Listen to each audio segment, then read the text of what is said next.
하나님 말씀을 보겠습니다. 창세기 49장 22절부터 보겠습니다. 창세기 49장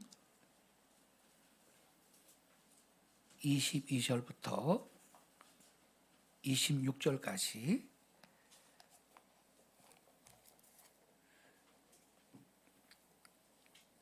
제가 낭독하겠습니다.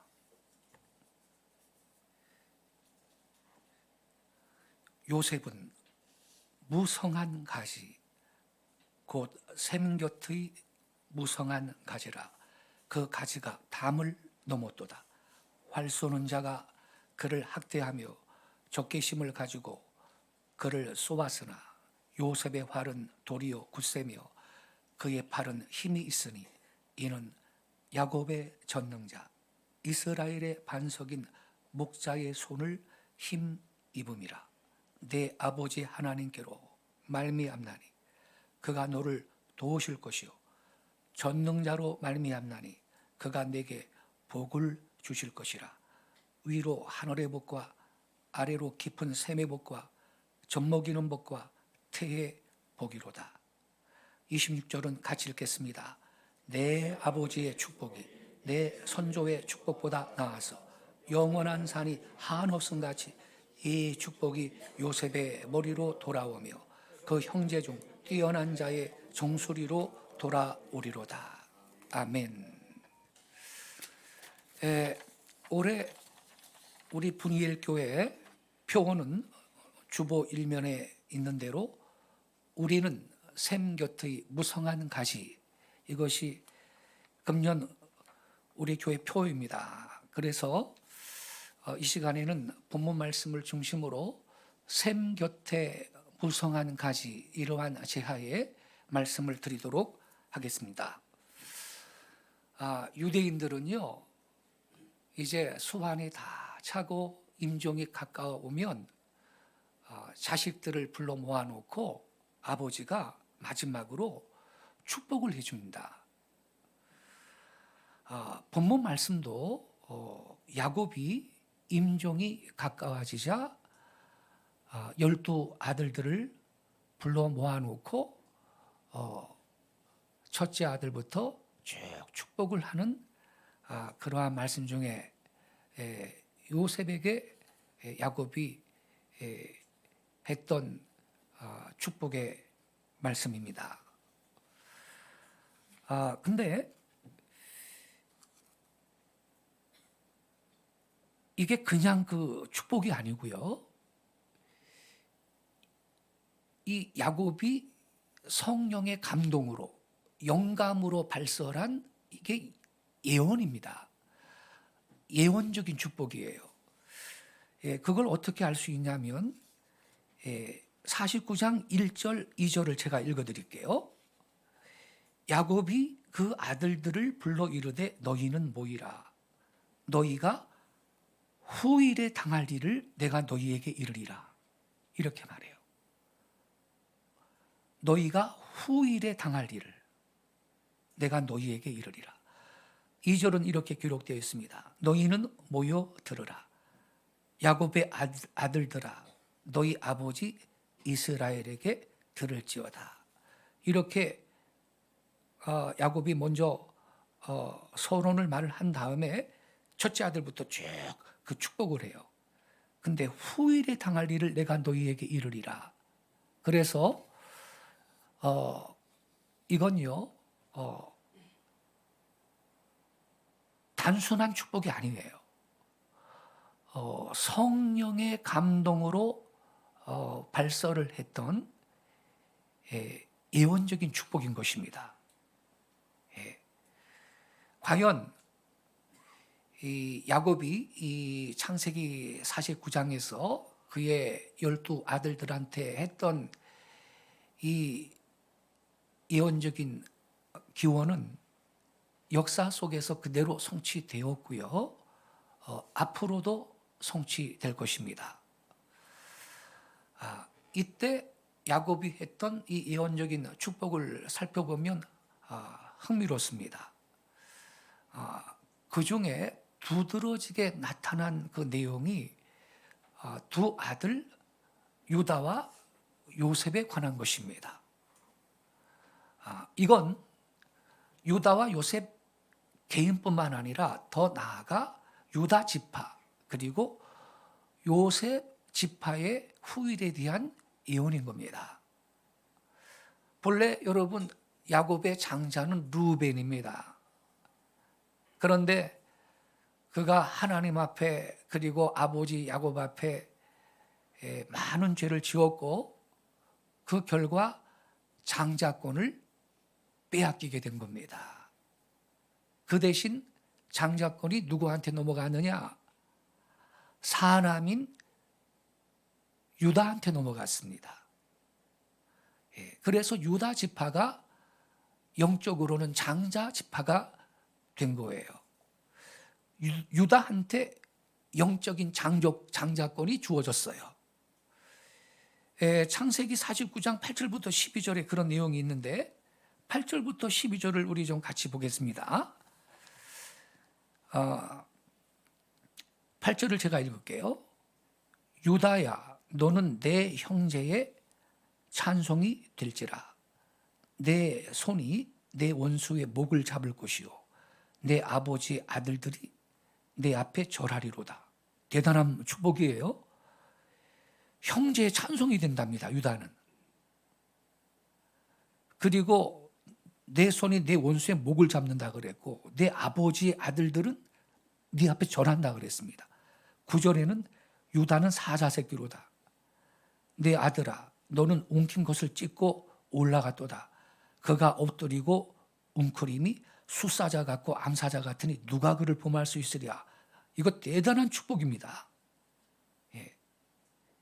그리고 10절에 보면 규가 유다를 떠나지 아니하며 이 규 왕이 손에 들고 있는 지팡이죠. 통치자의 지팡이가 그 발 사이에서 떠나지 아니하기를. 실제로 여러분 다윗도 유다 지파예요. 다윗 왕도. 이스라엘의 왕들은 유다 지파에서 대부분 배출이 되는 것이죠. 그런데 여기 실로가 오시기까지 이르리니 그랬어요. 그에게 모든 백성이 복종하리로다. 실로가 오시기까지 이르리니 그에게 그 실로한테 모든 백성이 복종한다 그랬는데 이 실로는 평화의 왕으로 오실 예수님을 가리키는 겁니다. 사자와 같다 그랬는데 사자는 왕을 상징하는 겁니다. 다윗과 그 후손들을 말하는 거죠. 다윗의 후손들이 왕이 되지 않습니까? 이스라엘에서.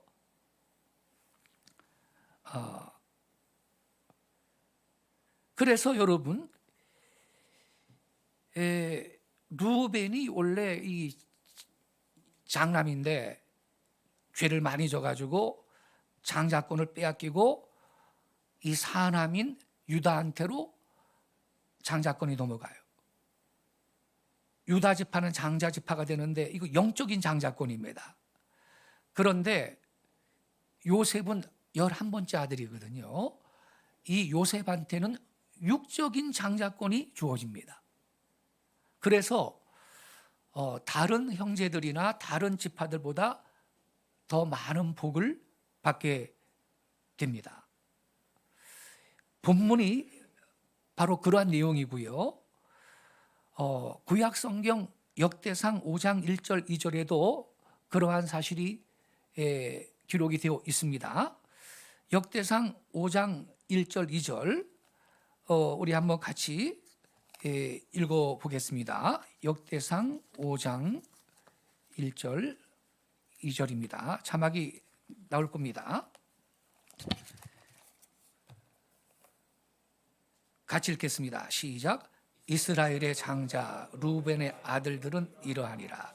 루벤은 장자라도 그의 아버지의 침상을 더럽혔으므로 장자의 명분이 이스라엘의 아들 요셉의 자손에게로 돌아가서 족보의 장자의 명분대로 기록되지 못하였느니라.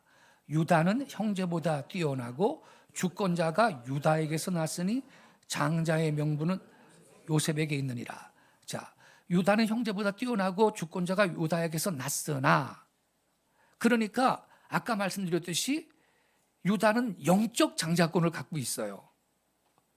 주권자가 유다에게서 났으나 다윗도 유다 집하고 예수님도 다윗의 후손이고 이스라엘의 많은 왕들이 다윗의 후손에서 배출됐고 영적인 장자권을 갖고 있고, 근데 육적인 장자의 명분은 요셉에게 있다, 이렇게 기록이 되어 있어요.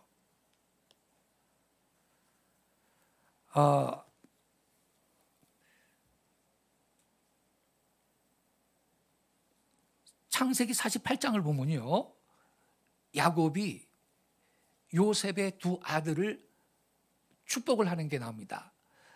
요셉이 아들 둘이 있었죠? 에브라임하고 므낫세.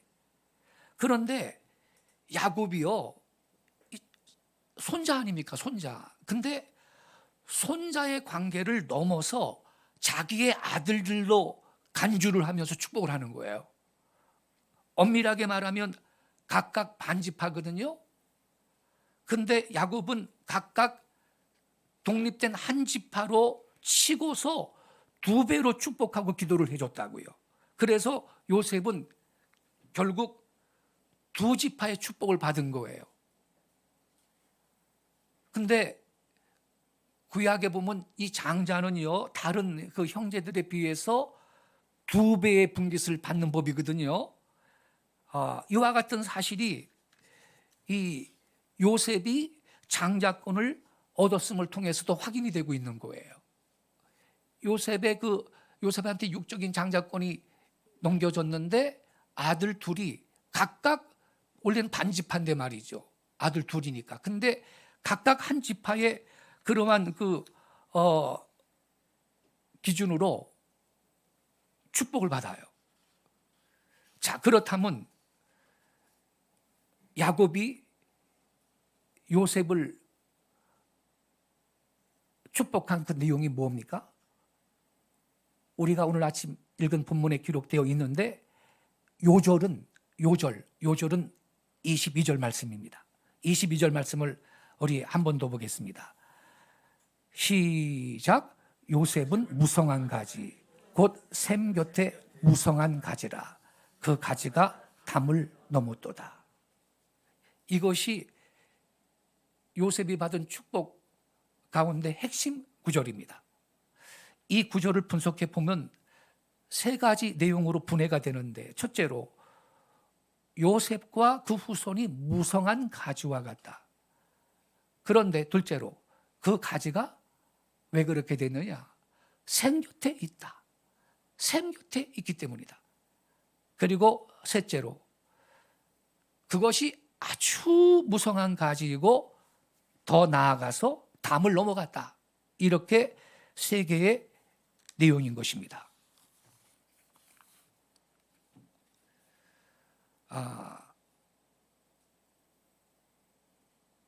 이 요셉은요, 무성한 가지인데 그 나무의 가지가 담을 넘어갔다는 거예요.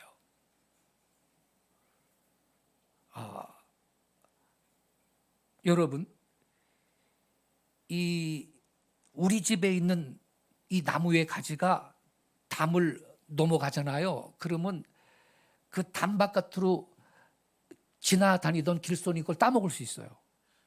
그건 도둑질로 간주가 안 되는 거예요, 이스라엘에서는. 그리고 우리 집에 있는 나무의 가지가 담을 넘어서 옆집으로 가면 이웃으로 넘어간 가지에 열린 그 열매는 내 것이 아니고 이웃 것이 되는 거예요. 법적으로도 가지가 우리 집으로 넘어와서 열린 열매는 내가 먹어도 되는 거예요. 그래서 이 요셉은 가지가 무성한데 말이죠. 그게 담을 넘었다. 이게 무슨 의미가 되느냐? 이웃을 풍성하게 하고 유익하게 해준다, 이 말입니다. 신학자들은요, 이 구절을 해석할 때 요셉의 가지가 담을 넘었다.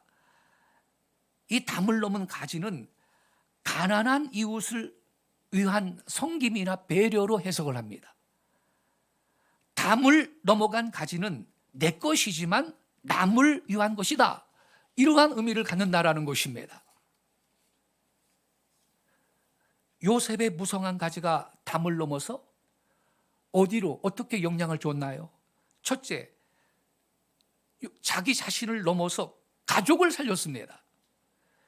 요셉의 형제들이 그 중동 전역에 큰 흉년이 들었을 때 식량 구하려고 가나안에서부터 애굽으로 와서 총리가 되어 있던 요셉을 만나지 않습니까? 그 후에 야곱과 70명의 식구들이 애굽으로 이주했습니다.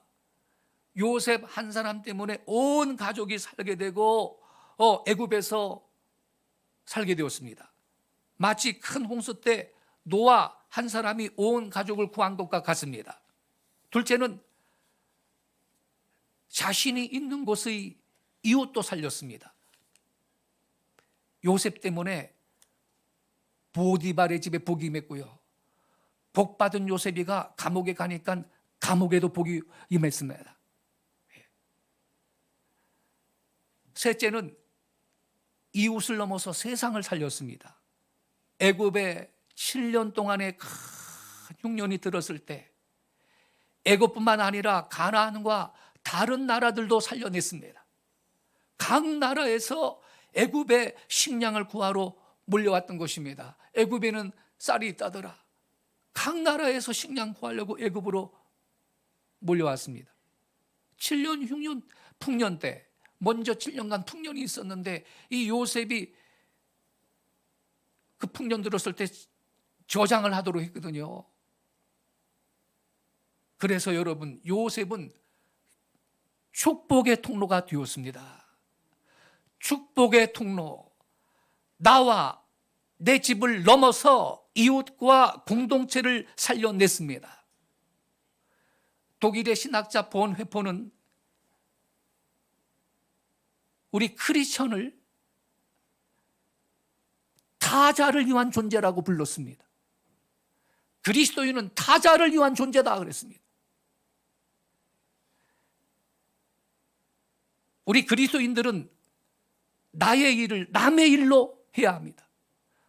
배워서 남 주냐, 남 줘야 됩니다. 돈 벌어서 선한 일에 써야 되는 것입니다. 타인의 필요를 채워주는 사람, 이웃과 열망을 유익하게 하는 사람, 홍익인간의 삶을 살아야 하는 것입니다.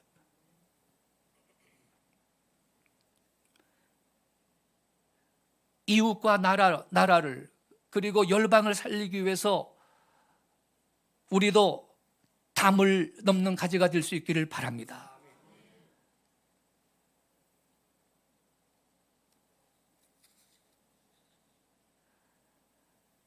이사야 11장 1절에 보니까 이새의 줄기에서 한 싹이 나며 그 뿌리에서 한 가지가 나서 결실할 것이요, 이렇게 기록되어 있습니다. 다윗의 혈통에서, 이새의 아들 다윗의 혈통에서 메시아가 날 것을 예언한 거죠. 그런데 그 메시아 한 분 때문에 얼마나 많은 결실이 있습니까?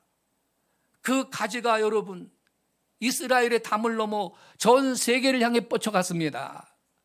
현재 70여 명의 세계 사람들 가운데 33%인 약 21억 5천만 명이 그리스도를 믿는 사람들입니다. 그 가지가 힘차게 뻗어나간 것이고, 그리고 이 예수의 복음이 가는 곳마다 살아나는 생명의 역사가 있는 것입니다. 할렐루야. 우리도 내 가지가 담을 넘어 문 밖의 사람을 살리고 섬기고 이끌고 도와주고 타자의 필요를 공급할 수 있는 담을 넘는 가지가 될 수 있기를 바랍니다. 담 너머에 있는 사람한테 생명을 공급할 수 있어야 하겠습니다. 우물 안의 개구리가 아니라 담을 넘는 가지가 되어야 되겠습니다.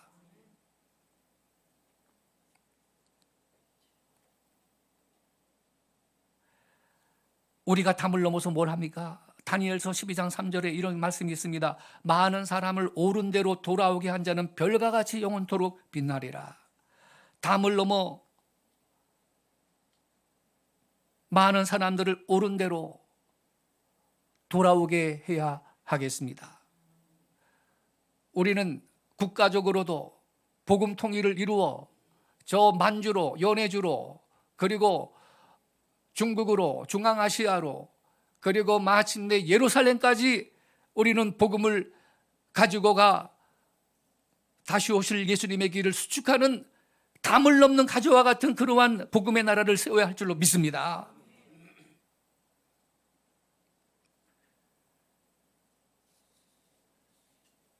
요셉은 무성한 가지, 근데 생곁에 무성한 가지고 그 가지가 담을 넘었다 그랬습니다. 담장을 넘은 무성한 가지다. 지금 말씀을 드렸듯이 이건요, 자신의 영역을 넘어서 더 큰 역할을 한다 이 말입니다. 요셉은 한 개인, 한 가족이라는 범위를 넘어서 기근에 처한 이집트의 위기를 해결해 줬습니다. 뿐만 아니라 주변 국가들의 어려움도 함께 극복시켜 줌으로써 전 세계적 영향력을 발휘한 국제적인 위대한 인물이 됐던 것입니다. 하나님은 우리들도 이렇게 담장을 넘는 가지가 되고 축복의 통로가 되기를 원하시는 것입니다. 담장 넘어 가지가 뻗어갔는데 거기에 맺힌 열매는 행인이 따먹을 수 있고 이웃 사람이 따먹을 수가 있는 것입니다. 이러한 가지가 되어야 되지. 어떤 분은요, 자기 담만 높이 쌓는 사람이 있습니다. 부끄러운 인생인 것입니다. 그렇다면 요셉이 이 담장을 넘는 무성한 가지로 성장하는 근본적인 그 근거가 어디에 있느냐? 샘 곁에 심긴 나무였기 때문입니다. 샘 곁에 심긴 나무. 여기에서 이 샘은요, 히브리어로 아인인데 지하수가 분출해서 생긴 물 근원을 의미합니다. 그런 샘은요, 1년 연중 항상 물이 솟아납니다. 그래서 짐승도 마실 수 있고 사람도 마실 수가 있고 사막이라도 여러분 그건 오아시스가 되는 것이고 나무마다 열매가 맺는 것입니다. 살아가는데 불편함이 없습니다. 그렇다면 여러분, 우리가 담을 넘는 무성한 가지, 이러한 가지의 축복의 사람이 되려면 열쇠는 샘입니다. 샘 곁에 있는 무성한 가지라 그랬습니다. 그렇다면 샘이 무엇입니까 여러분? 뭐가 샘일까요? 하나님 자신이 샘이 되십니다. 하나님 그분이 샘입니다. 왜냐하면 구약성경 예레미야 2장 13절에 하나님을 생수의 근원이라고 말했습니다. 이렇게 기록되어 있습니다. 예레미야 2장 13절. 내 백성이 두 가지 악을 행하였나니 곧 그들이 생수의 근원이 되는 나를 버린 것과 스스로 웅덩이를 판 것인데 그것은 그 물을 가두지 못할 터진 웅덩이들이니라.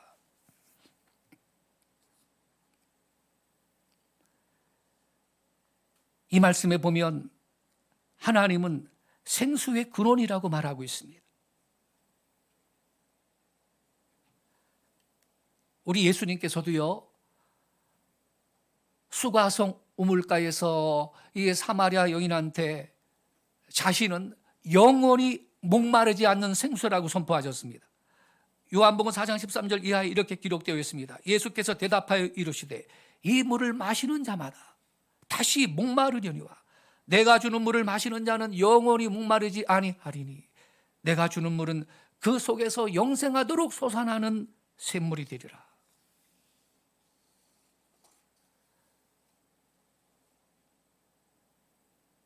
여러분 생각해 보세요. 저 유대 나라, 그쪽은요, 비가 별로 안 와요. 그 주변 땅들은 사막성 열대 기후의 지역이에요. 그래서 샘물은요, 문자 그대로 오아시스입니다. 그 샘 곁에 심겨진 나무에서 가지가 뻗어 무성해진 그러한 모습을 상상해 보세요. 요셉이 그러한 나무라는 것입니다. 샘 곁에 있는 무성한 가지다. 그 가지가 담을 넘었다 그랬는데, 이 무성한 가지라는 것은요, 열매가요 주렁주렁 열려있는 동굴을 의미합니다. 포도나무 동굴을 생각하면 이해가 될 것입니다. 근데 키워드가 뭐냐? 이 구절에서 키워드는 뭐냐? 샘입니다. 샘 곁에 있다라는 사실. 샘 곁에 있다. 그러니까 물을 공급받을 수가 있는 것입니다. 당연히 나무가 건실하게 자라고 가지는 힘있게 뻗어나가고 열매를 풍성하게 주렁주렁 맺을 수밖에 없는 것입니다. 샘 곁에 가지. 샘이 하나님이라 그랬습니다. 그래서 여러분, 이 샘 곁에 가지라는 것은 하나님과의 영적 연합을 의미하는 것입니다. 이건 여러분, 하나님과 연결되어 있는 그 영적인 상태를 의미하는 것입니다.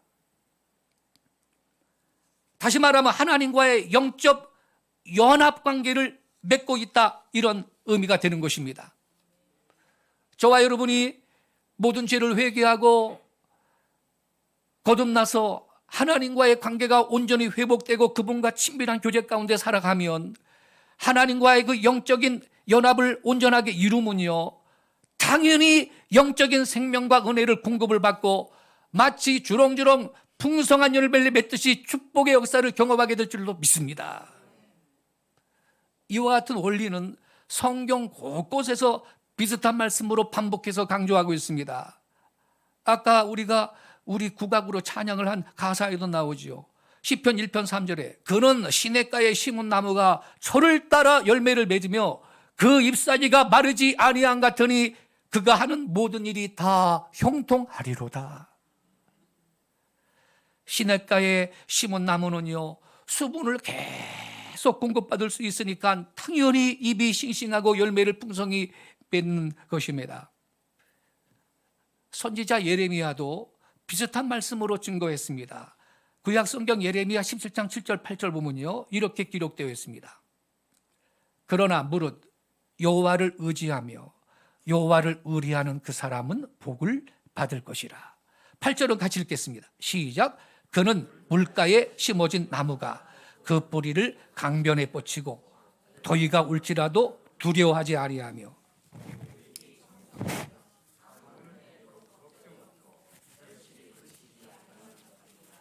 아멘.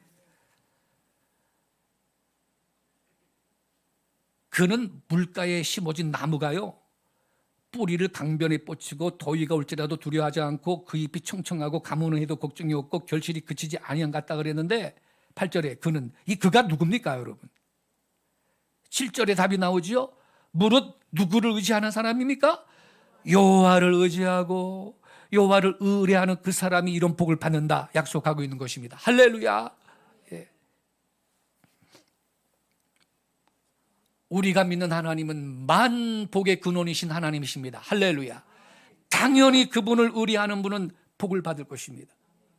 영육간에 하나님이 은혜를 주실 것입니다.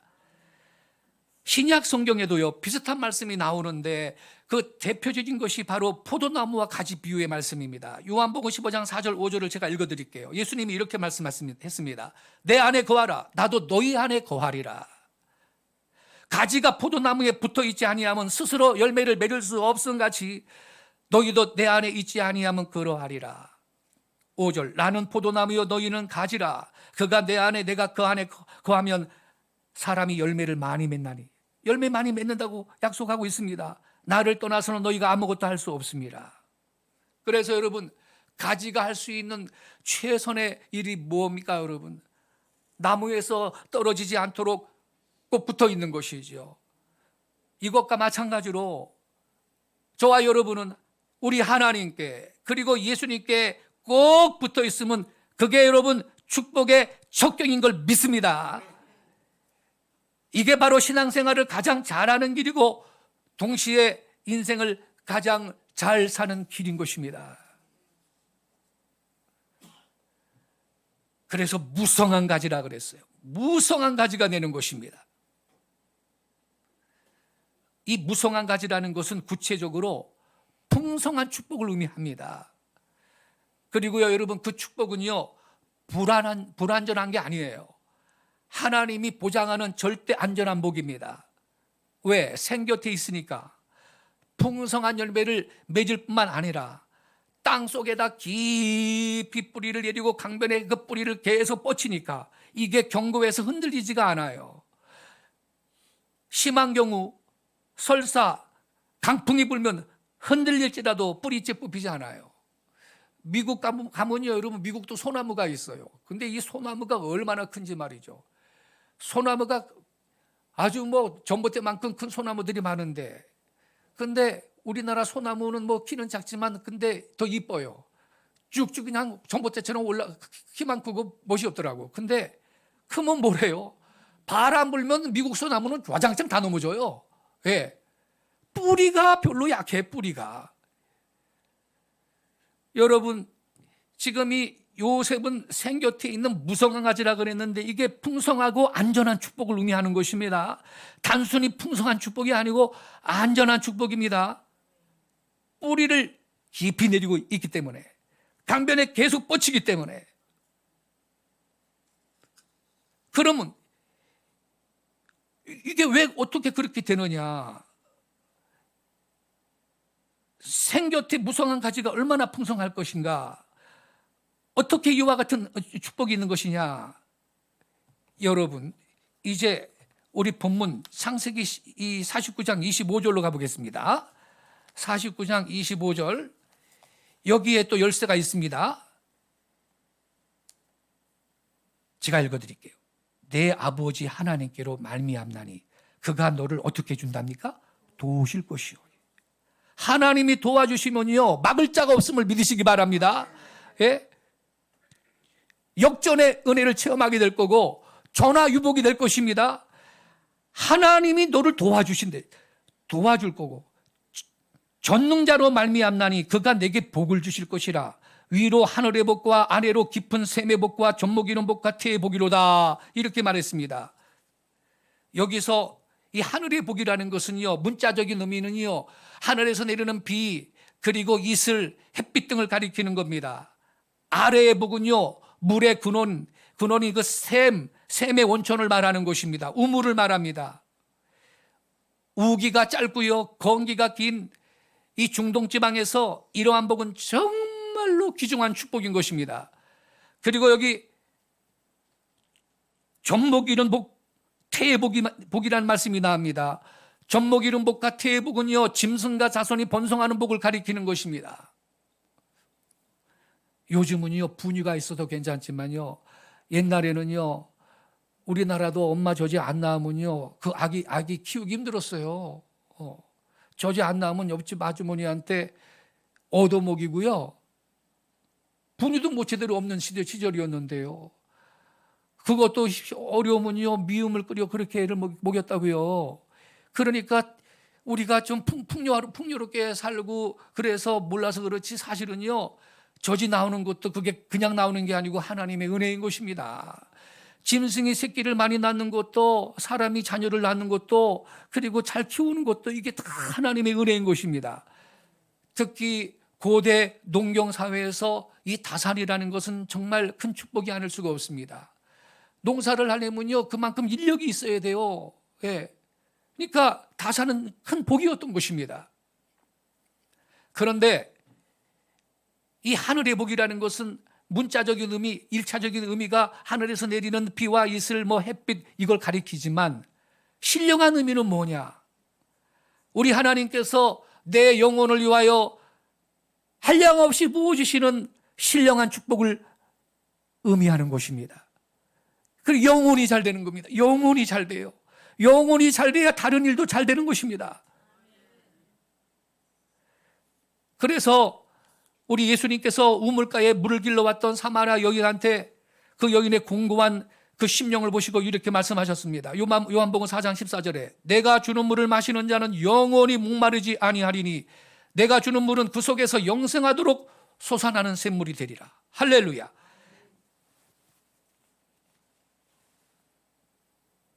이 여인은요, 남편을요, 한두 명 갈아치운 게 아니에요. 네가 남편 5 있었는데 지금 있는 남편도 네 남편이 아니다. 주님이 이거 다 알아요. 말씀하셨어요. 그래도 이 여인은 심령의 갈증을 채울 길이 없어요. 남편을 몇 번을 갈아쳐봐도 그 남편이 자기한테 진정한 행복이 못 돼요. 그의 목마름을 해결해 줄 수 없어요. 그런 게 해결이 된다면 그 잘난 마르니를 몰로는 왜 자살했겠어요? 문남자들이 만나고 싶어 하는 여잔데 돈도 많고. 그렇지 않습니까, 여러분?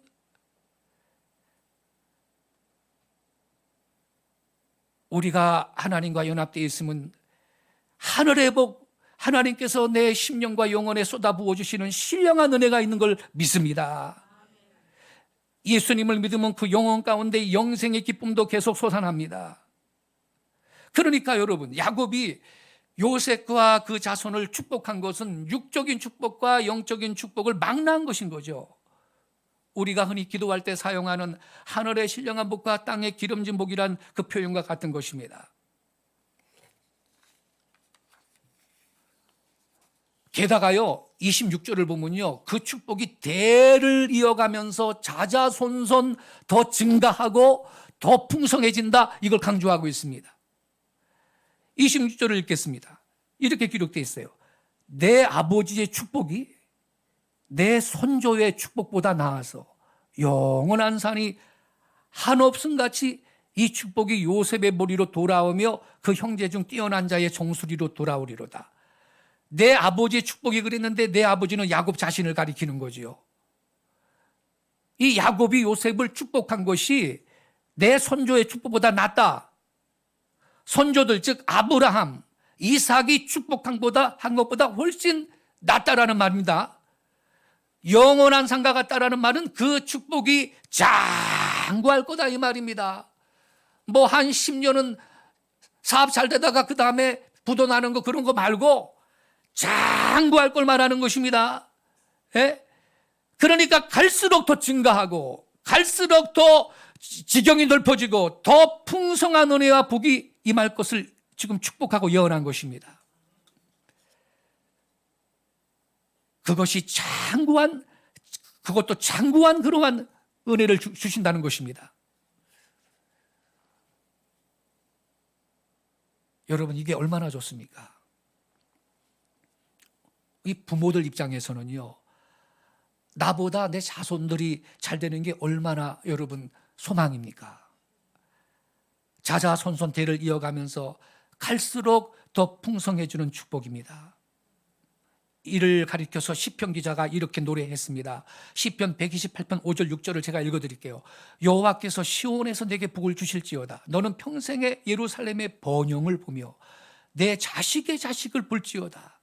이스라엘에게 평강이 있을지로다. 자식의 자식을 본다. 자자손손 하나님의 축복이 계승되고 이어감을 의미하는 것입니다.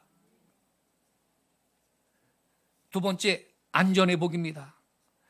이와 같이 풍성한 복이라도 만약 고난과 시련 가운데 흔들리고 빼앗기고 그러면 소용이 없잖아요. 근데 여러분, 우리가 하나님과 연합되어 있으면, 하나님께 붙어 있으면 하나님께서 끝까지 보호해 주시고 승리케 해 주시는 것을 믿으시기 바랍니다. 그 하나님이 주신 축복을 우리는 지키고 보존하고 이어갈 수가 있다라는 것이죠. 안전입니다. 안전. 요셉과 그 자손도 물론 때로는 고난과 시련이 있을 수 있지만 결국은 승리한다라는 것입니다. 그 약속이 23절, 24절에 기록되어 있습니다.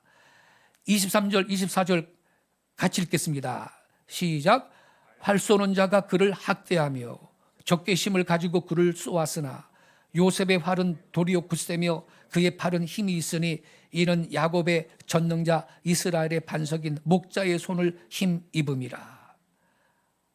요셉한테 활을 쏘는 인간이 있었답니다. 적개심을 가지고 요셉한테 활을 쏘아댔답니다. 그러나 요셉의 활은 도리어 굳세고요. 요셉의 팔은 힘이 있다는 겁니다. 여러분, 여기 활 쏘는 자, 이건 원수를 의미합니다. 원수. 이 원수가 요셉과 그 자손을 핍박하겠지만 그러나 망하지 않는다. 승리할 것을 주님께서 약속하고 계시는 것입니다. 여러분, 요셉 개인만 해도 핍박이 얼마나 많았습니까?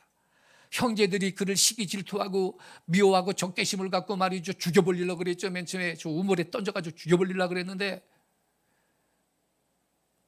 이 애굽으로 노예로 팔려가게 되죠. 보디발의 집에서 노예살이 했고요. 좀 나아지는가 했더니 보디발 아내 모함으로 성폭행범이 돼가지고 감옥에 들어가지 않습니까? 그러나 요셉은요, 그 모든 것을 넉넉하게 이기고 승리한 것입니다. 어떻게? 24절 끝에 이스라엘의 반석인 목자의 손을 힘입음이라. 하나님의 능력의 손이 붙들어 주시는 걸 믿으시기 바랍니다. 오히려 나중에 보니까요, 그 요셉이가 말이죠, 그 애굽으로 17살 때 형제들한테 팔려간 그 일도, 보디발의 집에 모슴살이 했던 그 일도, 감옥에 갔던 그 일도 나중에 보니까 전부 애굽의 총리가 되는 축복의 과정이었습니다. 할렐루야. 그것 때문에 그런 과정이 있어서 여러분 결국 애굽의 총리가 된 거 아닙니까? 그래서 여러분, 하나님께 붙어있는 사람한테는요, 어떤 고난이나 어떤 시련이 와도 하나님은 다 합력해서 선을 이루시는 하나님인 걸 믿으시기 바랍니다. 결국은 최종적인 승리를 주시는 우리 하나님인 걸 믿으시기 바랍니다. 그러니까 원수가 적개심을 갖고 활 쏴대고 말이죠, 조롱하고 모함하고 그럴 때 여러분 두려워하지 마세요. 우리는 하나님과 연합해 있으면 하나님께서 역전의 은혜를 베풀어 주실 줄로 믿습니다. 다윗은요, 숱한 고난이 있었지만 그 가운데서 자신을 지켜주시는 하나님을 바라보면서 이렇게 노래했습니다. 시편 18편 1절 2절 말씀입니다. 나의 힘이신 여호와여, 내가 주를 사랑하나이다. 여호와여, 여호와는 나의 반석이시요 나의 요새시요 나를 건지시는 이시요 나의 하나님이시요 내가 그 안에 피할 바위시요 나의 방패시요 나의 구원의 뿌리시요 나의 산성이시로다. 할렐루야. 이렇게 여러분도 고백하고 선포할 수 있기 바랍니다. 아이고 나 망했다 죽겠구나 이러지 말고 그때마다 우리는 이 다윗처럼 이 구절을 보세요. 여호와는 나의 반석, 나의 요새, 나를 건지시느니 나의 하나님, 내가 피할 바위, 나의 방패, 나의 구원의 뿔, 나의 산성이시로다. 할렐루야. 이야, 이러한 믿음을 우리 갖고 우리가 하나님과 연합해서, 영적으로 연합해서 우리가 돌파할 때 하나님께서는 최후의 승리를 우리에게 주실 줄로 믿습니다. 요새처럼 그 과정이 오히려 더 큰 하나님의 축복을 가져오는 그러한 시간들이 되는 것입니다. 야곱은 한 걸음 더 나아가 요셉과 그 자손을 이렇게 축복했습니다. 그 가지가 담을 넘을 것이다. 아까 말씀드렸듯이 이건 여러분 풍성한 복을 받는 데서 그치는 게 아니고 그걸 다른 사람들과 나누고 그래서 갈수록 축복이 더 풍성해지고 그의 재산이 증가하고 그리고 확장되는 것을 의미하는 것입니다.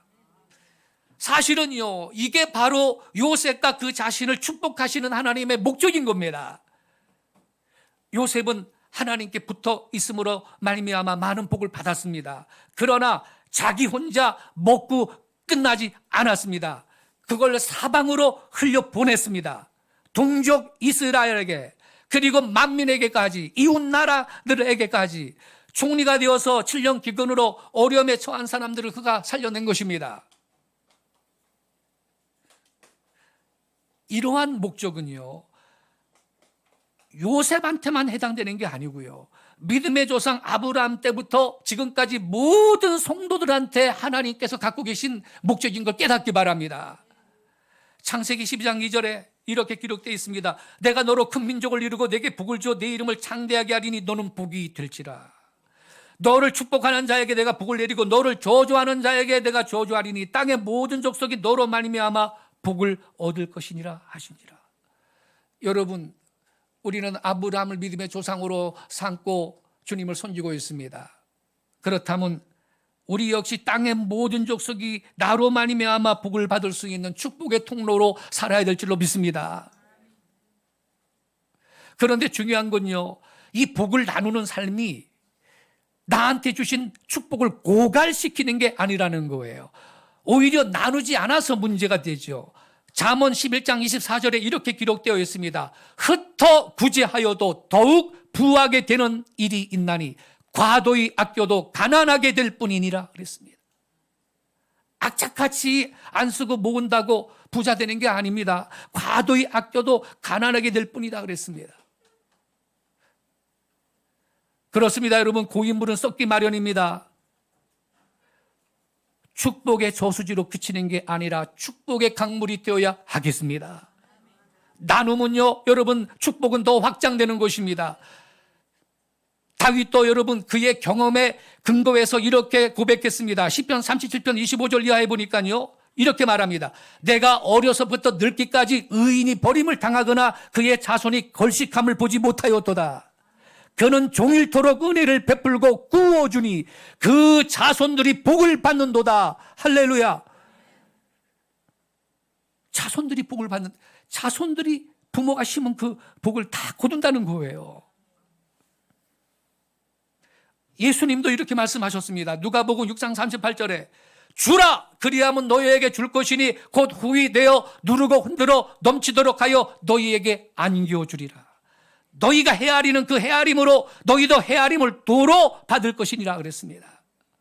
한마디로 축복의 확대 재생산입니다. 주는 사람은 오히려 더 증가할 겁니다. 그래서 우리는요, 수복에서 수복으로 나가야 되겠습니다. 수복, 받을 숫자 복복자에서 수복 줄 숫자 복복으로 나갈 수 있기를 바랍니다. 복을 받는 것만 생각하지 말고 주는 것과 나누는 것을 목표로 삼을 수 있어야 되겠습니다. 그러면 하나님께서 나의 필요를 더 풍성하게 채우시고 증가시켜 주실 것을 믿습니다.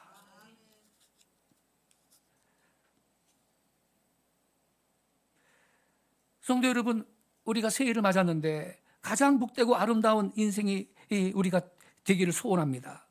우리 자손도 그렇게 되기를 원합니다. 그러기 위해서 야곱이 요셉과 그 자손에게 축복한 대로 우리는 샘 곁에 있는 무성한 가지, 그리하여 담을 넘는 가지가 될 수 있기를 바랍니다. 자, 아까 샘은 뭐냐? 하나님이 샘이라 그랬습니다. 하나님과 영적으로 연합해 있기를 바랍니다. 또 하나 있습니다.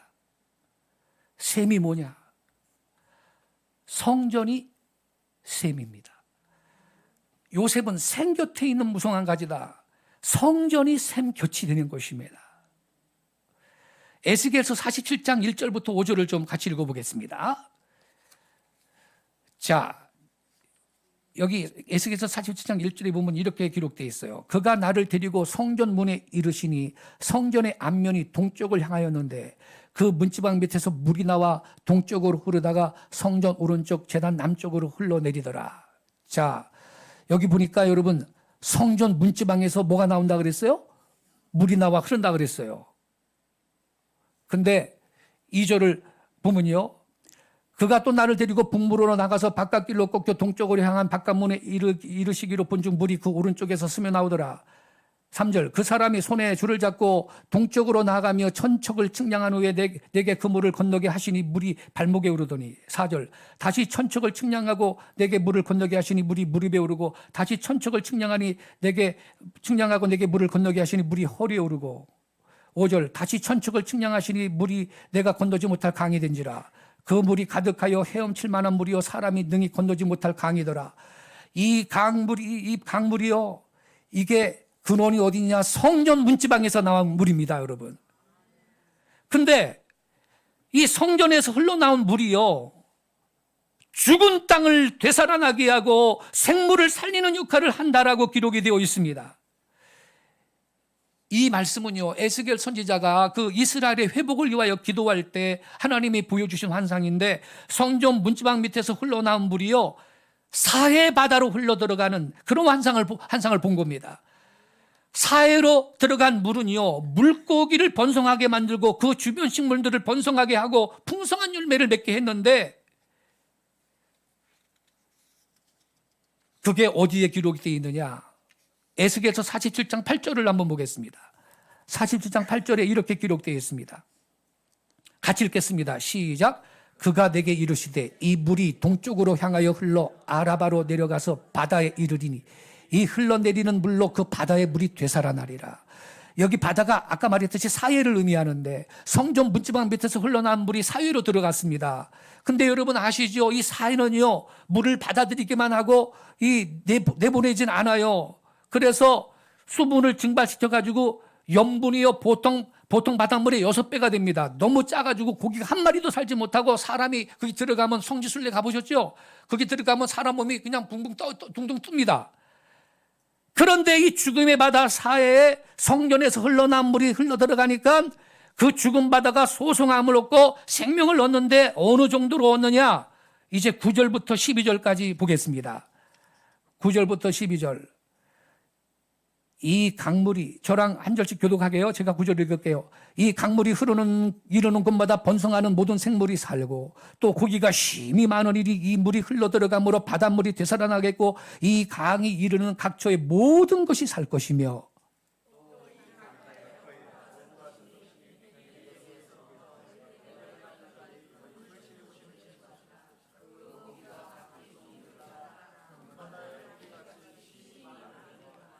그 진펄과 갯벌은 되살아나지 못하고 소금 땅이 될 것이며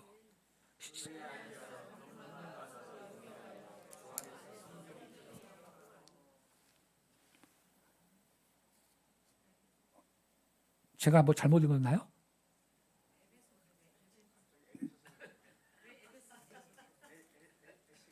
에스겔서 11절 읽었죠? 네, 12절 같이 읽겠습니다. 12절은 없어요? 아, 죄송해요. 12절이 안 나와요? 시작. 강 좌우가에는 각종 목을 과실나무가 자라서 그 잎이 시들지 아니하며 열매가 끊이지 아니하고 달마다 새 열매를 맺으리니 그 물이 성소를 통하여 나옴이라. 그 열매는 먹을 만하고 그 잎사귀는 약 재료가 되리라. 근데 여기요, 그 물이 어디를 통해서 나온다고 또 써 있나요? 성소를 통하여 나옵니다. 이게 성전을 말하는 것입니다. 성전에서 흘러나온 그 물 때문에 죽은 바다가 산 바다가 되고 그 주변에 사람들이 모이기 시작하고 나무들이 무성하게 자라고 물고기가 많고 열매가 맺히고 잎이 시들지 않고. 자, 성도 여러분, 하나님께서는 이 말씀을 통해 우리한테 뭘 말씀하고 있는 거죠? 물이 나온 것은 성전 문지방 밑이었습니다. 다시 말씀드리면 생명의 역사, 생명을 회복시키는 생수의 발원지가 성전이었습니다. 성전에서 죽어가는 모든 것을 살리는 생수의 강이 있다라는 것입니다.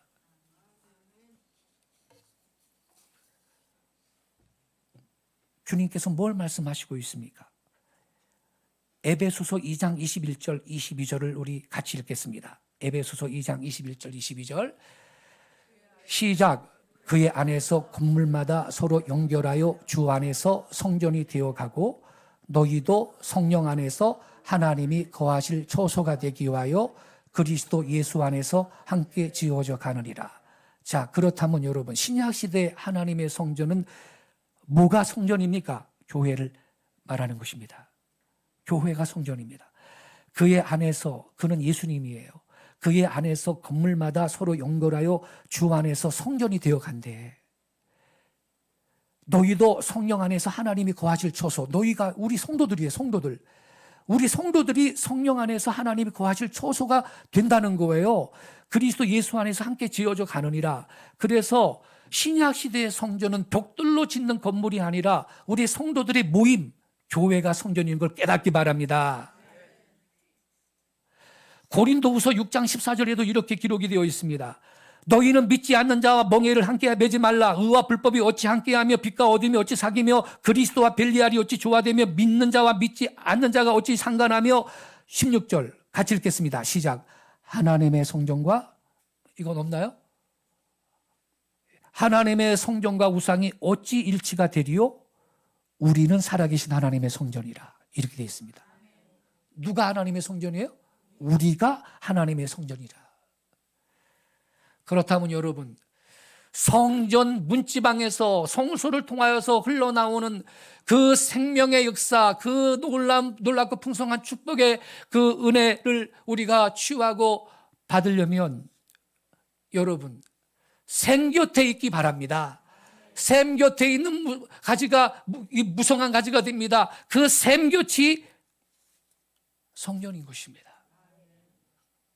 주님의 몸된 교회인 것입니다. 그래서 예수님이 말씀하셨죠. 누구든지 목마르거든 내게로 와서 마셔라. 나를 믿는 자는 성경의 이름과 같이 그 배에서 생수의 강이 흘러나오리라. 교회는 예수 그리스도의 신약적인 몸입니다. 성전 문지방 밑에서 시작된 생명의 물질이가 있습니다. 죽어가는 모든 것을 살리는 생명의 강수가 거기에 있는 것입니다. 닿는 이마다 살아납니다. 이미 글렀다고 하는 사회까지도 생명으로 채울 수 있는 그러한 생수의 강이 성전 문지방에서 나오는 것입니다. 그리하여 시편 92편 12절 13절에 이렇게 기록이 되어 있습니다. 의인은 종려나무같이 번성하며 레바논의 백향목같이 성장하리로다. 13절에 이렇게 되어 있습니다. 그 이유를 말하고 있어요. 이는 여호와의 집에 심겼으며. 아멘이십니까? 어디에 심겼다고요? 여호와의 집에. 성전입니다. 이는 여호와의 집에 심겼으며 우리 하나님의 뜰 안에서 번성하리로다. 이게 열쇠인 것입니다. 그래서 오늘 살아계신 하나님께, 만복의 근원이신 하나님께 예배하려고 이 성전에 찾아 나온 우리 성도님들의 심령에 이 복락의 생수가 이어지기를 축원합니다. 이 생명의 강수가 여러분의 육체에도 흘러가기를 바랍니다. 이 축복의 강이 여러분의 일터와 비즈니스와 사업장에도 흘러가기를 축원합니다. 그래서 여러분이 하나님을 기뻐하고 회복되고 치료되고 풍성해지고 올 한 해 더 증가하고 그러한 복이 가득하기를 소망합니다. 사모하는 심령으로 오늘 아침 성전 문지방에 무릎을 꿇은 우리 귀한 성도 여러분, 여러분에게 올 한 해도 도도히 흐르는 이 생명과 복락의 강수가 흘러 넘치시기를, 창일할 수 있기를 주 예수님의 이름으로 축복합니다. 기도하겠습니다.